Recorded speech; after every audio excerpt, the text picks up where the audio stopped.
Hi, I'm Joe Paiva, and I'm with Amanda Allred, a very old friend, and I don't mean old as in aged, but I've known her for a very long time.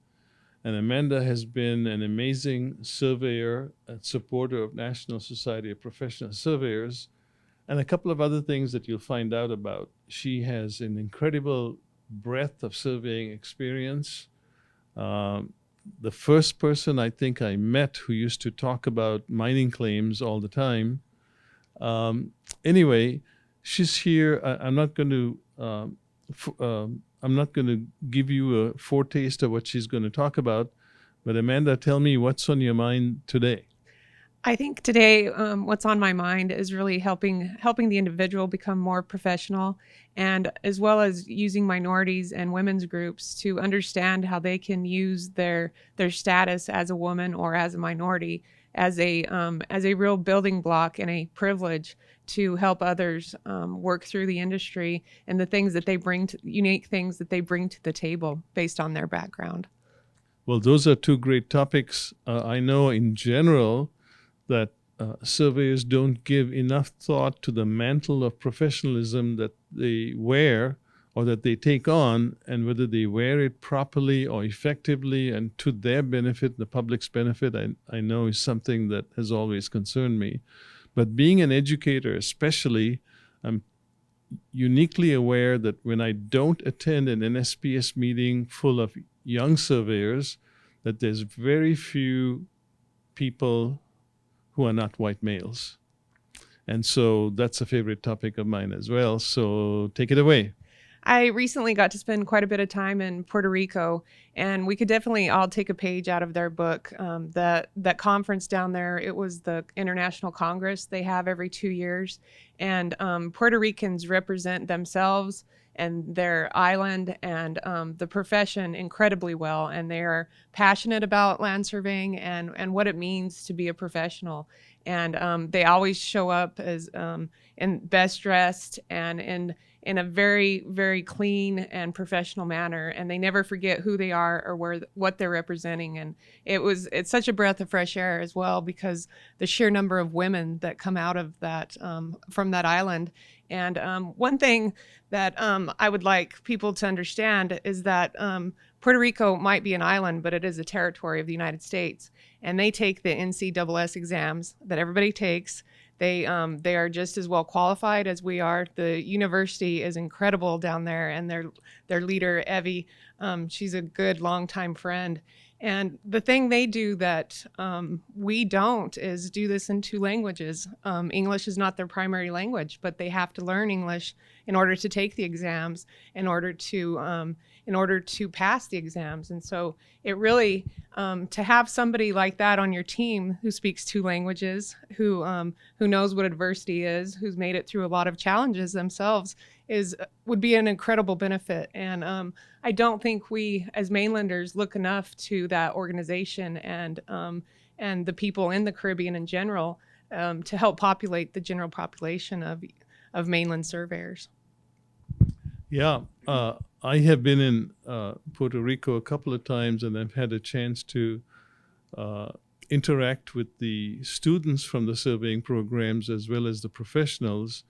And I think in many ways they could serve as a good model for the societies that we have in our own 50 states. Absolutely, absolutely. The Congress that they put on is actually they invite all the Caribbean islands, and so there was representatives from Costa Rica, from the Dominican Republic. Actually, there was a gentleman from Spain as well, and Bryn Fosberger gave the keynote address, and so most of it was in English, but a lot of it was in Spanish. And it's always good for our brains to try and operate in two different languages to interact with people from significantly different cultures, and to really appreciate others and what they can bring to the table, as well as the international folks. There's a huge knowledge base out there that we haven't been able to tap into, unfortunately, from international surveying programs that are extremely elite. And I know this is a huge topic you love, Joe. And the Polish have a great a great institution at educating surveyors, as well as Denmark and several other nations, and even Africa. We don't think of tapping into those organizations, but most surveyors internationally have at least a master's degree, if not a PhD at a minimum. So yes, the international scene is something that unfortunately many aspects of American life tend to kind of ignore until it comes down to some kind of a crisis. And I think it's fair to say that surveying is in a crisis of all kinds. So what I would like to ask is, if you are a surveyor and you are interested in improving the professionalism that they themselves comport, as well as the people around them in their society, going as far as the entire society, and also how might they want to think about diversifying their workforce? Do you have any ideas, or are there any initiatives out there that they can tap into? Yeah, definitely. The Future Surveyors organization is actually putting together a minorities in surveying working group where we're going to actually help support and mentor minorities in the industry. And it's very similar to what they were doing for the Women in Surveying, the Women in Surveying Summit. And this fall, we're going to have an online seminar. And I'd really encourage anybody to attend, especially if you're having problems, manning your ships and doing those sorts of things, because just because you don't normally interact with Hispanic people or others, it doesn't mean it's not completely, you're not able to do it. And so it would be great for everybody to learn more about those ethnic groups.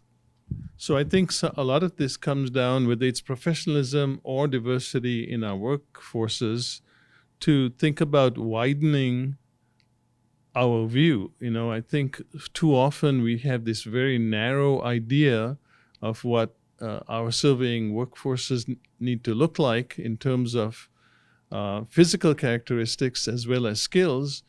And I think what you're saying is diversity in those areas, including skills, is something that perhaps we all need to be thinking about more. Oh, absolutely. Yeah. And it's a great time to be thinking about these things and not be intimidated or shy about them.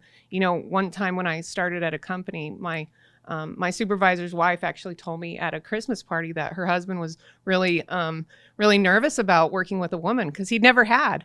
And I'm like, that's a legitimate point. And there's no reason why we can't have that conversation about what it's like to work with somebody that you're not used to, And I hope that we can open up that dialogue more and get people more comfortable with the idea. Somebody from Montana actually asked me to come talk about that because if we don't talk about these difficult things, we're never going to get over them. And we will just shy away from hiring people that are different from us just because we don't understand and we don't want to offend.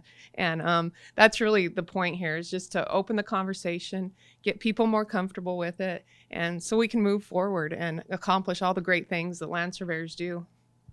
Well, I think I'd like to be in the audience at that Montana event, so I'll talk to you about it later.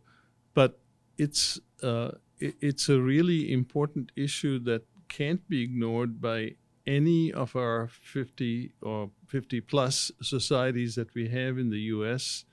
And thank you for opening our eyes to these issues. Is there something somewhere else you would like to go, or are we kind of putting a bow on this discussion?